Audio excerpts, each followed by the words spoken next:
Hello, team. Welcome to our Pro Mindset podcast, episode 2 with Cortex. Welcome. Thank you. Thank you Glad for to be making time for us. Anytime. Thank you for having me. First things first, your name. Tell us about you. Gamer tag or... Okay, so my name is Muchi Kombe. I go by the gamer tag Cortex. Funny story behind that. I explained it on the... we had a radio show with DC Talk Radio the other month.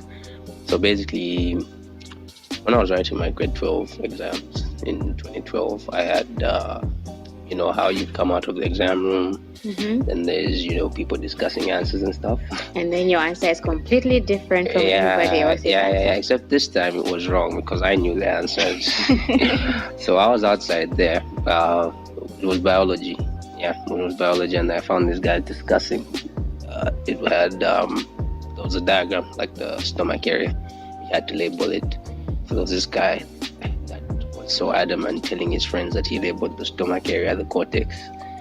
And I couldn't stop laughing at that because it was so serious. So I couldn't stop laughing about it. I would tell everyone, that guy was so confident and he was telling everyone there's a cortex in the stomach. And I came back home and I would laugh about it with my friends that there's no cortex in the stomach, guy. And it just stuck. Everyone just started calling me Cortex. So it kind of makes sense. That's how it is. I feel the best gamer tags are the ones your friends give you. Yeah. Yeah, because even nicknames, like everyone has a funny nickname that their friends gave them because they feel a certain way when they're a child. It transcends the same way into gaming as well. I wonder how that guy feels when he sees you today. I bet he didn't even know because I laughed at it dude, there's no cortex in the stomach, and that was the one time. In his face. Yeah, I didn't laugh really loud in his face. I just told him, are you sure? Because but that was it. The only other people that I made noise to get about were the people I came across afterwards. Because I had a lot of friends I wrote grade 12 with that year. So we had the same answers for the same questions. So I was telling you, remember that question? That guy said there was a cortex in the stomach. So yeah. Okay. Interesting story. I like it. What has your experience with AI gaming been like so far? It's been nothing short of good, honestly, because they've given me a platform to express myself more competitively, because I've always been a competitive player since I started taking fighting games seriously. But joining AI gaming feels more like professional. The fighting game or gaming scene in general is still coming up in Zambia, and I feel like having teams with people that are well known in the scene kind of pushes this agenda, make it more serious, more professional going forward. So I was really excited to join AI gaming when my friend told me about this last year, and we've been pushing since, and it's actually been really good representing the team. I did pretty good in some tournaments, so always nice to show that there's some talent to be sort of hope for the upcoming talents, because there's actually younger players that also play these games. They want to be as good as us, so seeing us in a position where we're doing this professionally, they also could also drive them to be better at what they do. So if there are any young ones out there listening to you right now, what advice would you give them? Any tips or hints? No, just keep playing, know where what you're lacking in. Don't be afraid to ask also, because I feel like even though I'd say LSCon was my favorite tournament last year.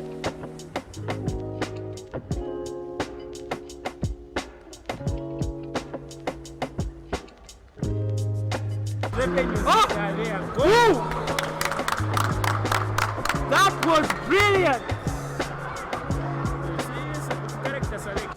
Because I didn't win, I got second, but I came out like the favorite because all the people were saying, "Yo, you're really good." They were asking me how I got so good, how I play that way, and was kind of inspiring to me to want to do better, because now you have people looking at you every time you enter a tournament like, yo, this guy did this last time, so you want to top on what you did last time. So to those people, I just say, just keep playing. Don't be afraid to ask for advice, because even where I am now, there's people that I look to learn things from. There's people I play with that show me things that I'm lacking, that I work on by myself. So it's basically just keep going. That's all I can say to them. I hear you love to play MK. How long have you been playing MK for?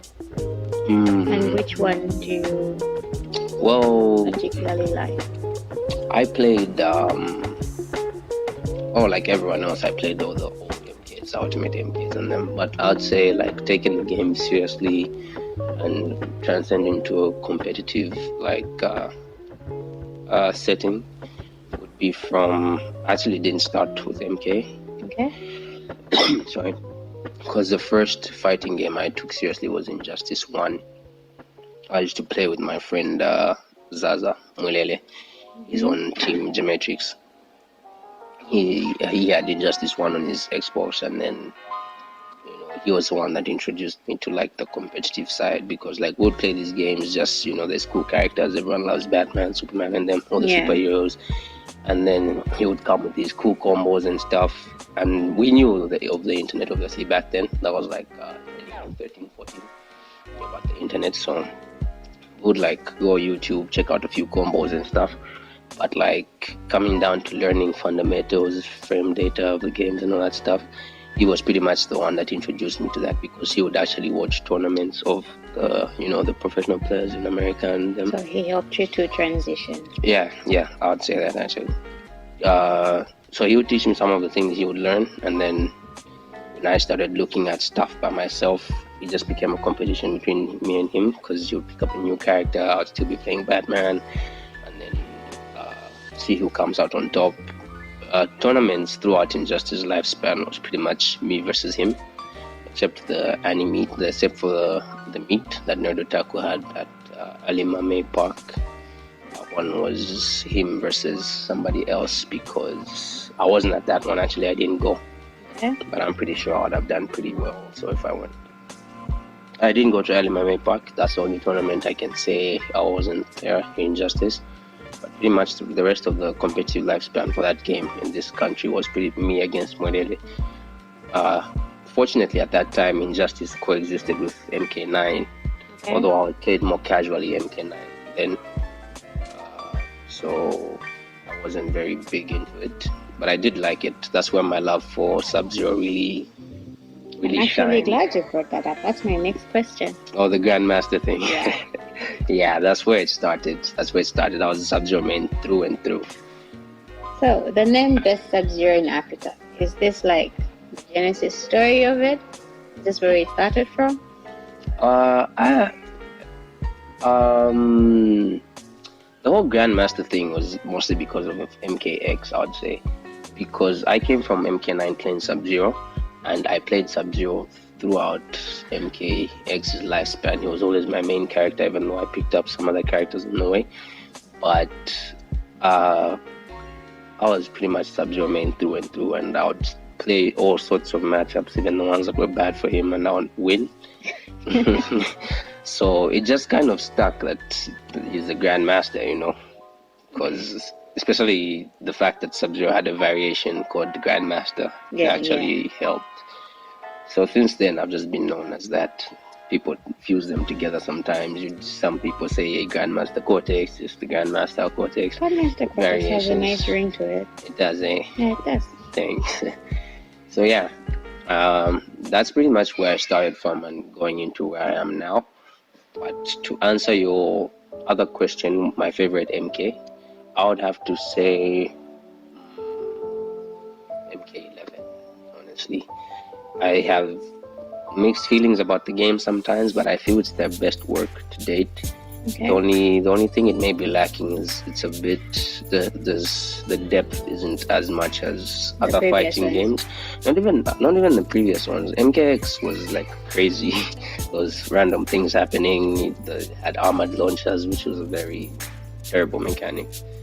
But I mean, in terms of depth, like when we talk depth, we look at longevity of a game, meaning how many things left to discover in a game, how many things you can continue to implement, certain ways you can play characters, certain ways you can implement different tools to keep the game going forward. It doesn't have Keep that. it interesting. Yeah, it doesn't have that. It's a bit just straightforward. These are the tools to play, but it does have kind of it kind of allows you to play neutral. It's just kind of like chess, back and forth, your turn, my turn. Although online and sometimes offline, there's some people that can just, some things get random. But if you're a good player, it really shouldn't affect you too much. That's why I feel it's their best game, because it embodies what they wanted to do with the fighting game, and I feel they'll make it better. They'll only make it better going forward. So we're still here for it. That's why I say it's my favorite game. Unfortunately, they didn't make Sub-Zero as good as I would want him to be. They didn't make him a character I would play. So luckily, I already secured the Grandmaster title, because I will not be playing Sub-Zero in MK11. Do you enjoy playing MK11 with your teammates? Yeah, I do. I do enjoy playing MK11 with my teammates a lot. Even outside my teammates, honestly. It's actually a very fun game. It's always nice to see the things people come up with, learn matchups with your friends, pick up new characters, even tournaments, like if everyone was having like a downtime on MK11, just the tournament that was there this past weekend has probably rekindled a lot of people's love for the game. Well, esports have gotten big, so our friends in the West have these opportunities where they have sponsored events by the developers of the game.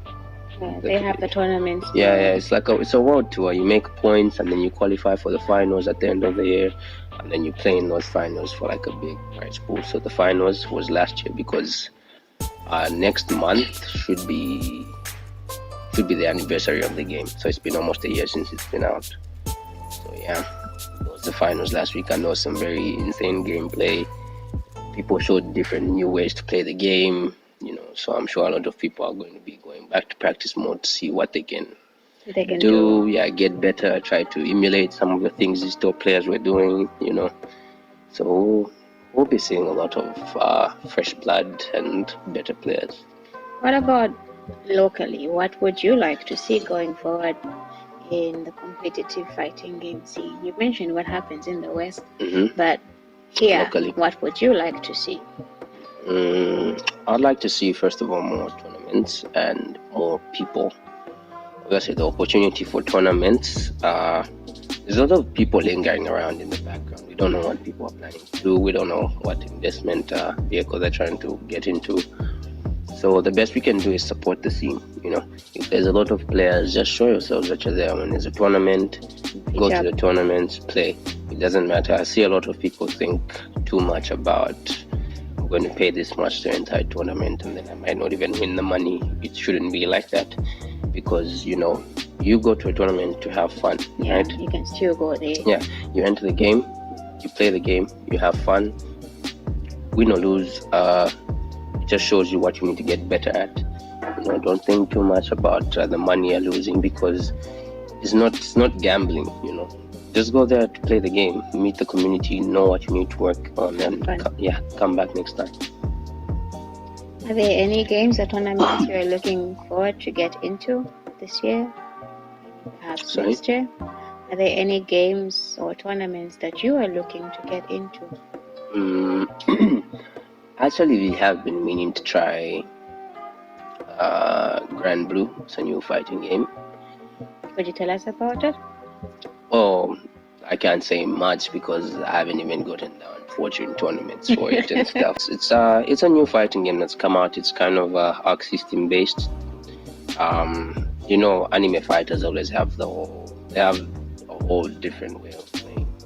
So I would really have to have knowledge about it to talk about it here, because I know it has different kinds of mechanics on its own. But I've been looking into that one. People say it's pretty fun. The only thing I don't really enjoy much about such games in this scene is one, the netcode for anime fighters is very bad, first of all, which means interaction is limited to a few of you that have it, and not a lot of people tend to get into those games. So, which is why in terms of fighting games in Africa, Mortal Kombat and NetherRealm games are the biggest, because the netcode is very good. So we play with people from South Africa, Tanzania, Kenya, pretty much the whole sub-Saharan Africa. We're all like friends in the group, so that game has brought us together like that. Unlike the other scenes like Tekken or Street Fighter, netcode is so terrible you can only play with like people really close to you, or like in your neighborhood, same Very country. close proximity. Yeah. It gets really bad even for tournaments. Online tournaments can be held because it's online, people lagging, all that stuff. So the communities are kind of divided like that because of the netcode. It takes 2 seconds for somebody to realize that they've been killed. Yeah, because like if it's not, especially Street Fighter, it has kind of a weird thing it does where some things register later. So. Yeah. What have been the highlights of your career so far? Do you care to share any with us? Yeah. For highlights of my career, first of all, It sounds like you have a handful. First of all. no, I actually keep them down, and you'll be surprised. It's not even like tournament wins or anything. Good to keep track. Yeah.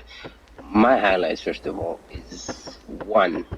I like, I've always seen myself as not a character loyalist, more like a character specialist, because character loyalist. Like what you did with Sub-Zero. Yes, I did the same with Batman. So in Justice 1, I was the best Batman in Zambia, so I really enjoyed that title. So you have 2 labels to your name. Woohoo. And 2, I was the best Sub-Zero, MKX. I really enjoyed that. And then I'm going to go down to tournament now. It was the biggest tournament for MKX. I actually won that one. It was held at Cage. It actually had some sponsors for it. It was Huawei. Although that's another thing we might need to address. Like people need to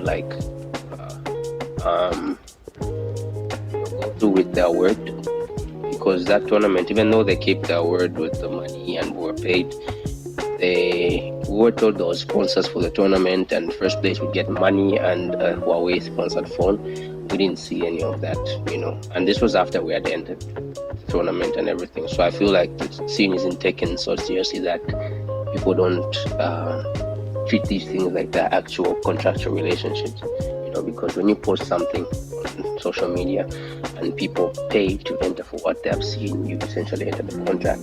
So if you don't perform to the full abilities of what you stated, you're kind of breaching that contract.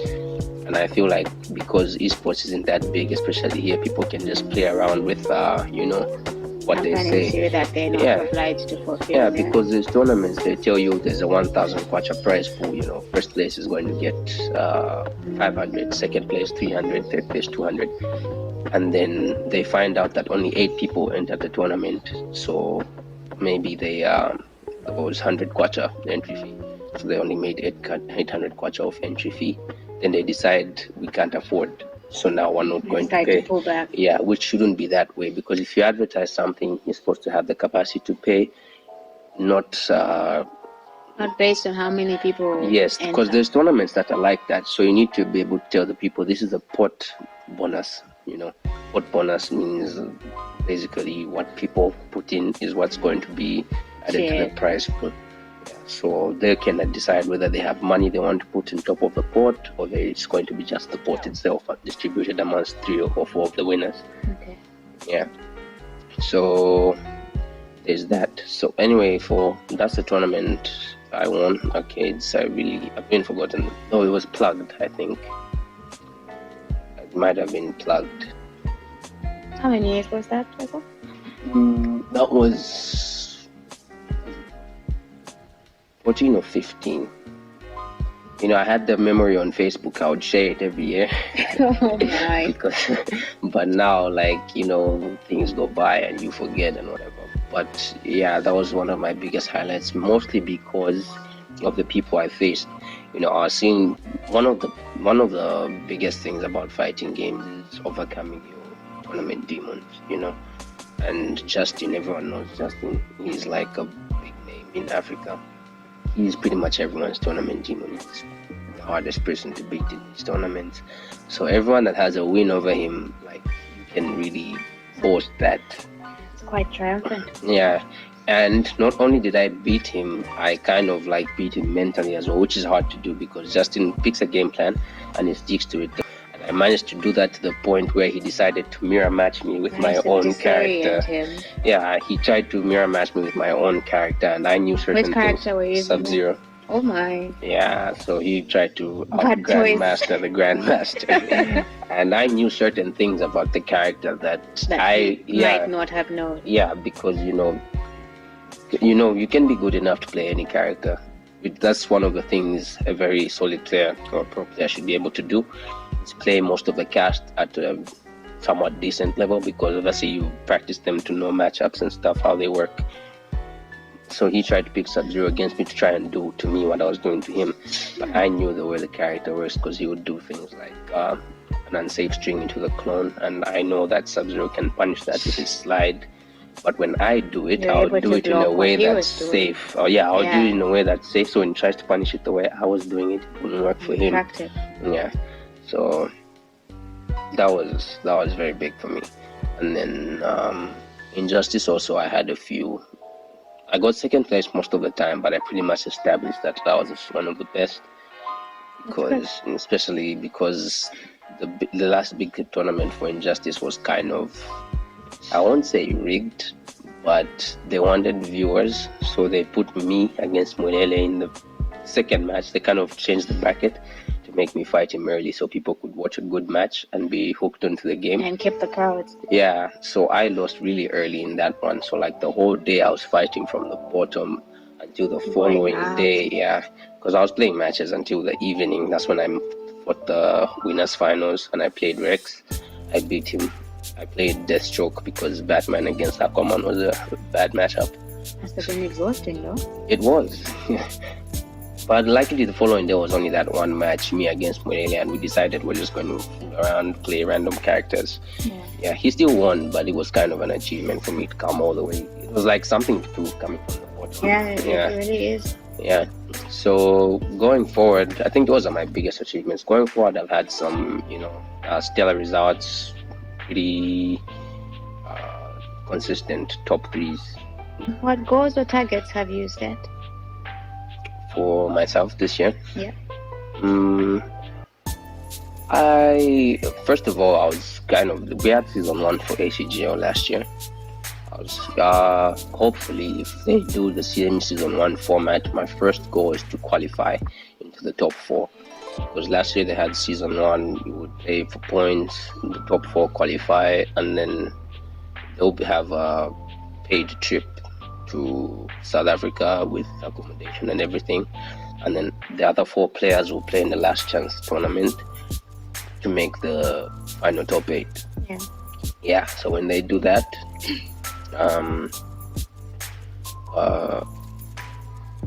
pretty much the tournament will be a top 8 after that. So I just want to make top 4 so I can go to South Africa, because I really want to meet the guys, That'll be awesome. Yeah, we always talk about it, you guys should come, it's pretty cool, all that stuff. So prime goal is to qualify. Also not only because of the benefits qualifying comes with, because it will show progress. I already made progress because I wasn't able to make top 8 in season 1, but I made top 8 in season 2. I got 5th place. And congratulations. Thank you. I feel I could have done better, but circumstances, my internet actually tripped, so I ended up throwing 1 match because those were the rules apparently. So yeah, hopefully stable connection and practice are going to save me in the next one. Okay. Any suggestions for AI gaming or things you would like to see in the future? Yeah, because like I said, we need more people participating in the scene. But obviously, we can't just be signing anyone. True. Yeah, so part of being an organization trying to push in esports in Zambia, it also means you have to be a participant and you have to be a driving force for it. So I'd like to see us promoting these, upcoming players.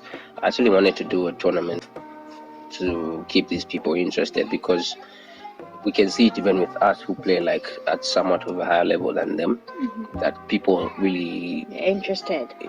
Yeah, and sometimes the interest goes down because there's not much happening.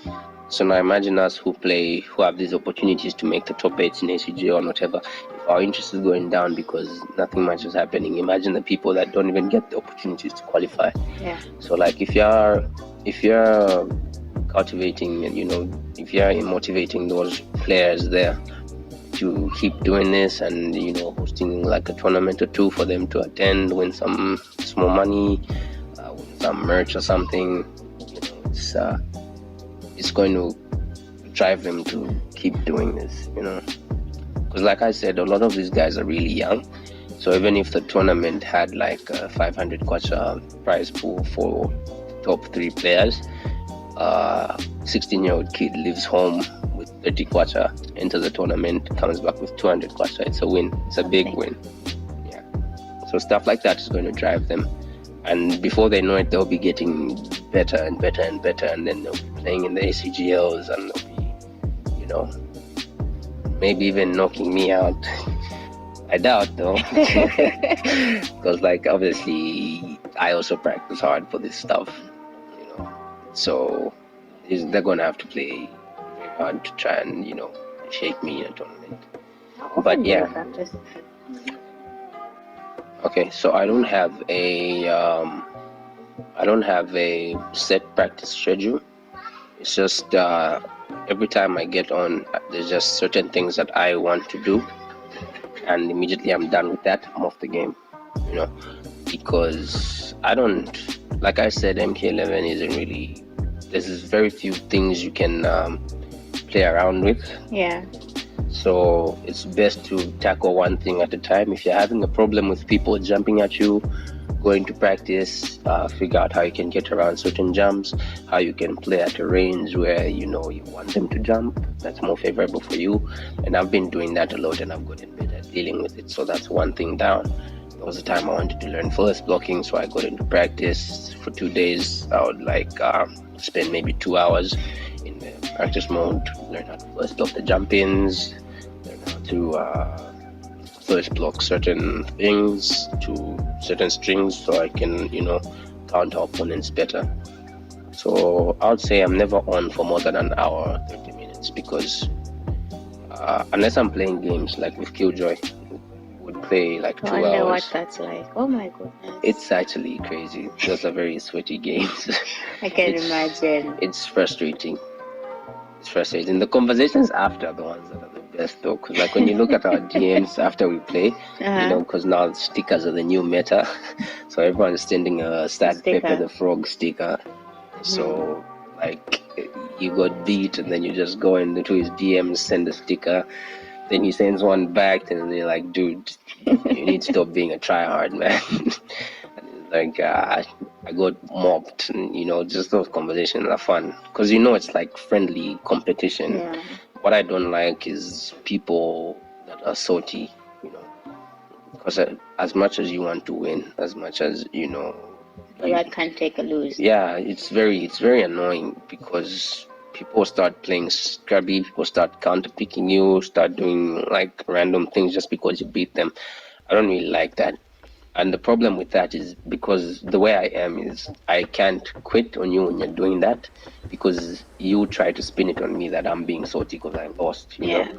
So I have to like weather the storm until something comes up and I say, hey man, good games, I need to go. And then that's it. So to avoid those situations, I just have like few players that I play with, and then some of them will play a set or two here and there, meet them in ranked sets. That's pretty much it. You mentioned it would be good for AI to have when they're able to hold regular tournaments, just to keep on having. Well, I wouldn't say interest. regular, just once in a while, because Okay. our introduction at LSCon was very good.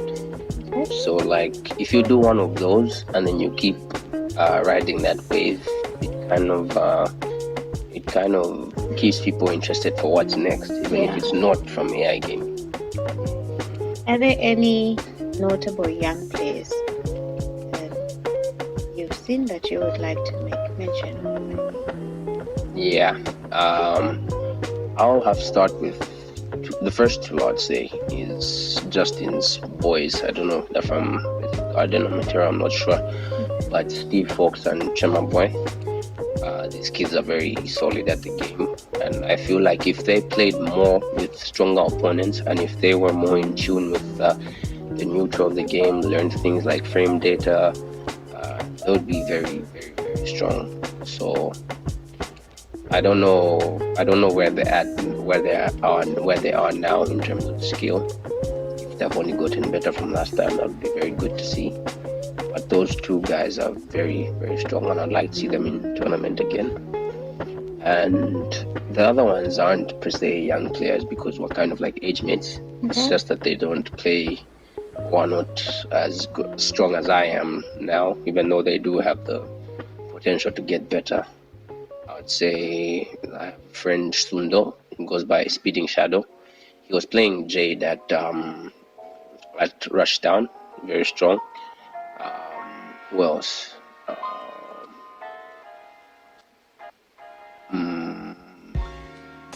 What's his name? Granddad. His name is Gift. He actually eliminated me. He threw me into losers at RushDown also. He plays Shang Tsung and Cabal. He's very strong also. So, we need to see those guys like keep getting better, because the more competition there is, the more these tournaments are. Because no one likes every tournament you go to. It's just me, Justin, Killjoy. Yeah. You need someone to shake the bracket, and that's why LSCon was hyped, because it sucks that my teammate Killjoy lost, but the fact that kid coming out of nowhere was the one to eliminate him. And nobody saw that coming. Yeah, because when you're looking at the bracket, you're looking at the strongest people. Like when Killjoy goes into a bracket, he's saying, I have to look out for Law, Rochi, Justin. You're not looking at the other names. No. You don't know who they are. So to find that they're actually good is kind of, So we need everyone to be a name to fear in the bracket. And it starts by, just having events for these people to want to be motivated to go to, so they'll know who to practice for and how to practice for them, so that it's not free when we go there. So more interaction. Yeah. Okay. Anything else you'd like to say to your supporters, your fans hearing you out there? Any last words?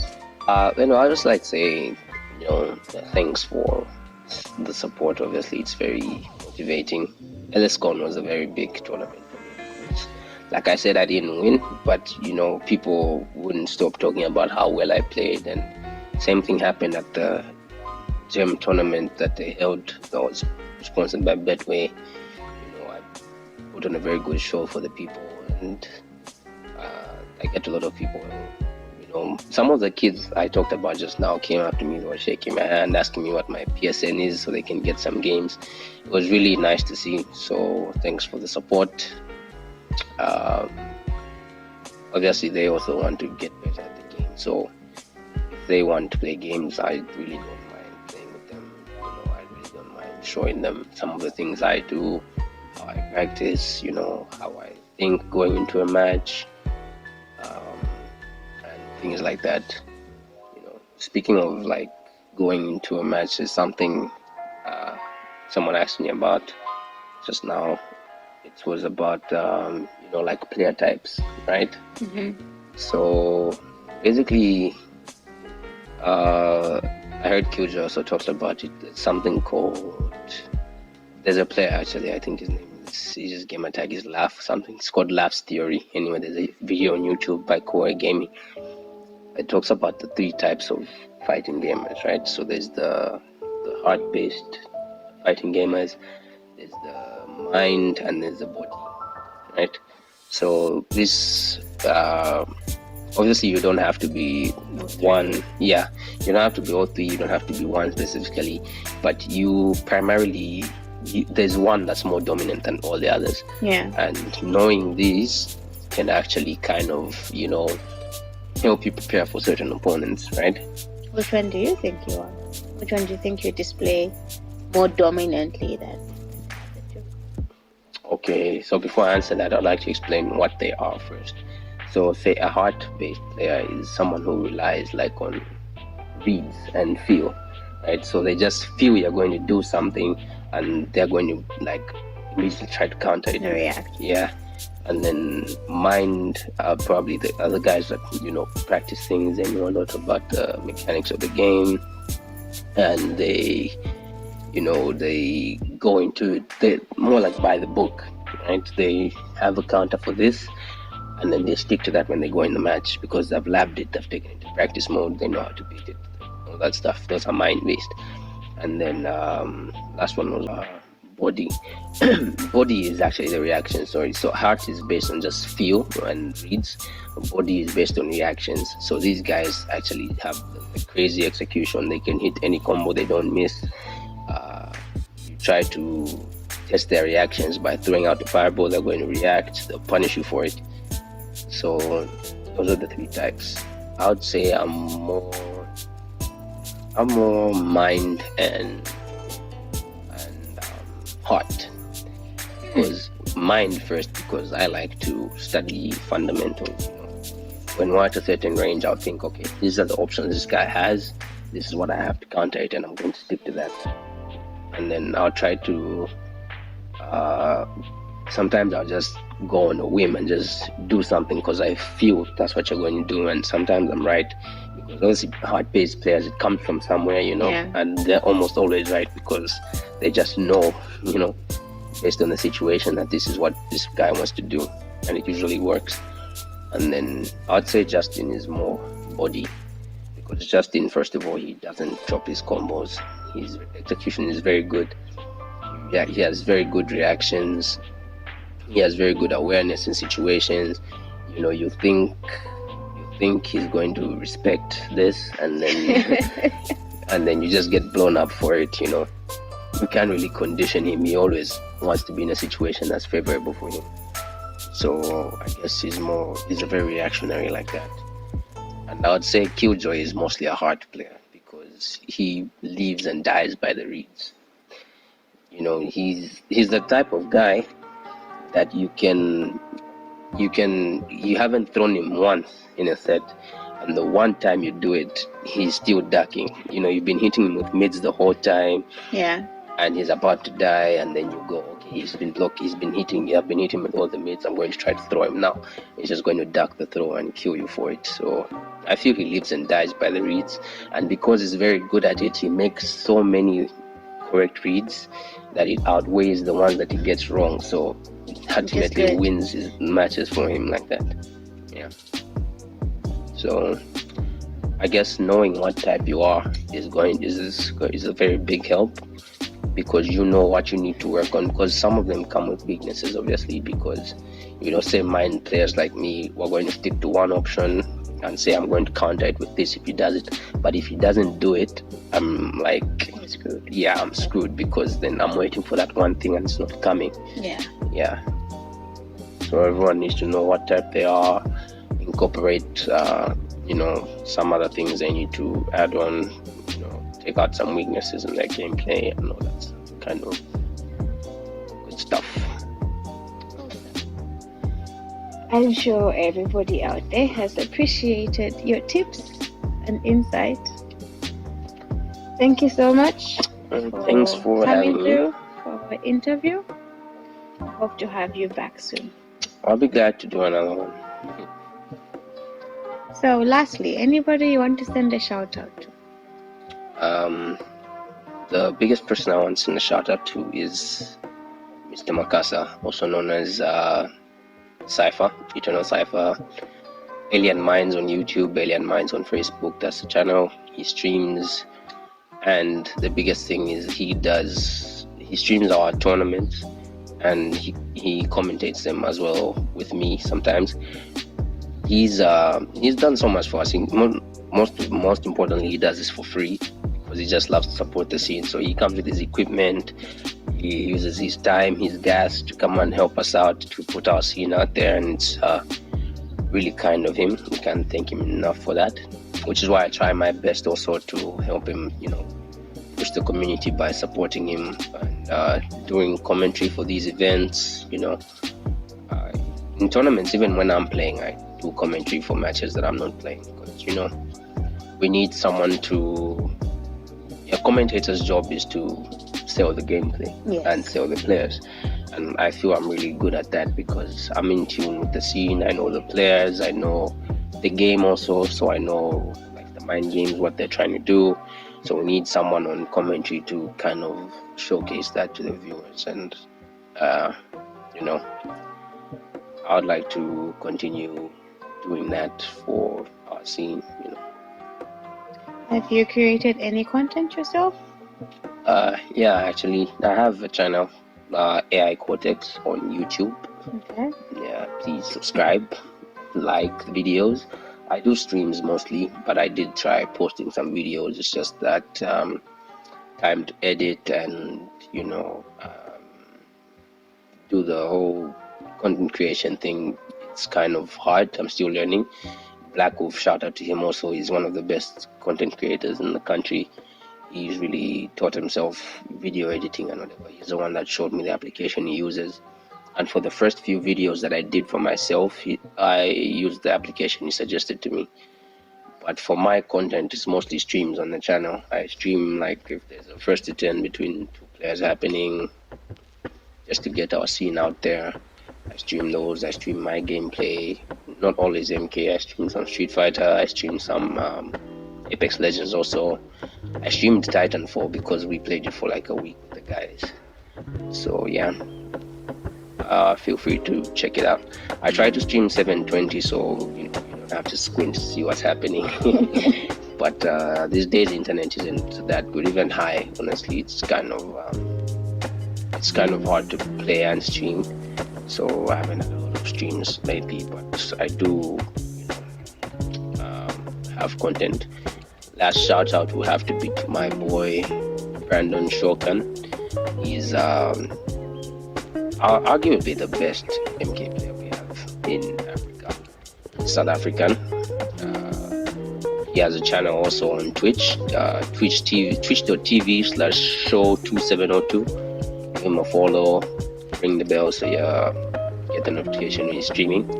He also streams most of our stuff and his gameplay. He streams tournaments, he streams when there's ACGO going on, he streams the top 8s, and then I help him on commentary with that also. So there's people out here pushing for the scene. Just that's where you need to go to find out stuff if you want to know. So your commentary isn't just local. That's good. No, that's my very commentary impressive. isn't just local. Yeah, thank you. Okay, that's a wrap. Thank you for coming through. We hope to have you back here soon. Thank you for having me. I'll be glad to do another one.